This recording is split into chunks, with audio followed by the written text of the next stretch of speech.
Wa'il selama. Wa'il selama. Islam memanggilmu, Islam memanggilmu. Seruan itu nyaring, seakan terdengar tepat di telinga saya. Bulu kuduk saya meremang merinding.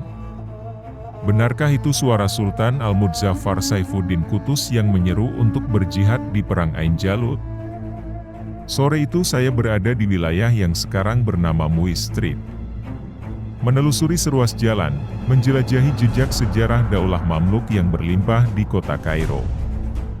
Di area itu terdapat banyak sekali bangunan tua yang masih berdiri kokoh, yang bisa kita saksikan hingga hari ini. Seperti Bab el-Fotou, Masjid Al-Hakim Bey Amrillah, Bait Al-Suhaimi, Masjid Sulaiman Aha Al-Silahdar, Masjid Al-Akmar, Hammam of Sultan Inal, Bashtak Palace, Kamilia Madrasah, Madrasah of Sultan Al-Zahar Barkuk, Sabil Muhammad Ali, Madrasah of El-Nasr Muhammad Im Kalaun, Al-Mansur Kalaun Kompleks, Madrasah of Sultan El-Zahar Baibars, Sabil Hesro Basha, Masjid Al-Asraf Barsbay. Masing-masing bangunan terpisah-pisah lokasinya, sekalipun masih dalam area yang sama. Hanya perlu membeli satu tiket seharga 50 pound atau Rp25.000 untuk bisa masuk ke semua area. Salah satu ciri arsitektur Mamluk adalah bangunannya kokoh mirip benteng. Tak heran, karena Daulah Mamluk adalah penguasa dengan sistem pemerintahan bercorak militer.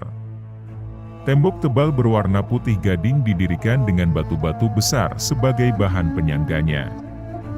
Nyaris tak ada ornamen atau mosaik yang menjadi hiasan.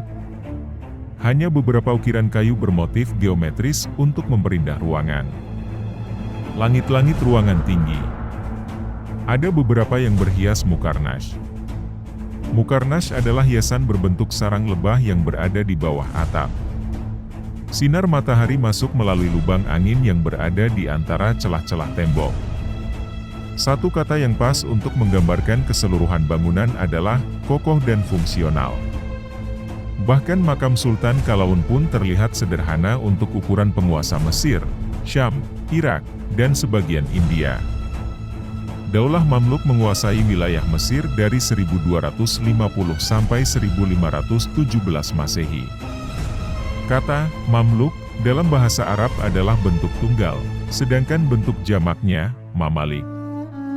Mamluk artinya seorang budak yang ditawan, namun orang tuanya merdeka.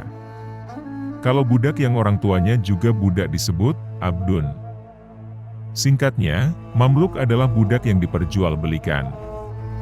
Mereka dibawa dari Asia Tengah, seperti Kaukasus, Fergana, Hawaris, Bukhara yang kini masuk wilayah Uzbekistan. Di luar bangunan-bangunan bersejarah itu, Muiz Street dipenuhi dengan toko-toko yang menjual beragam kebutuhan, souvenir, hingga kafe-kafe yang menawarkan kopi dan shisha.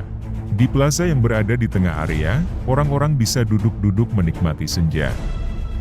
Pedagang kopi dan teh akan datang menjemput bola, menawarkan secangkir teh atau kopi seharga 15 pound atau sekitar Rp7.500, juga kudapan manis zalabia, semacam bola-bola ubi manis berbalut gula halus atau madu, seharga 10-20 pound atau 5-10.000. Saya membayangkan, saat senja mulai datang seperti yang saya saksikan saat itu, Sultan Al-Muzaffar Saifuddin Qutuz menyerukan jihad pada rakyatnya yang berbuah kemenangan heroik pasukan muslimin melawan tentara Mongol di Ain Jalut.